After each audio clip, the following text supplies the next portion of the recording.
Hello hi friends, దున్నకాలు start అయినాయి. వరాలకు మందు కొడుతున్నా, గడ్డి మందు. ఇక పొలం దున్నియాలి, టైం వచ్చేసింది. అందరు పొలాలు మొత్తం దున్నేసిరు. ఇక మనం కూడా స్టార్ట్ చేయాలి. 10 రోజులలో మొలక చల్లాలన్నమాట.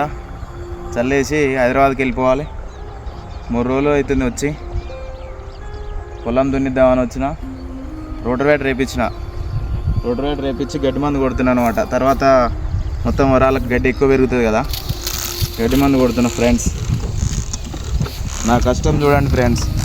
అటు హైదరాబాద్ పోలేక, ఇటు వ్యవసాయం చేయలేక ఎట్లుంది కష్టం నాకు.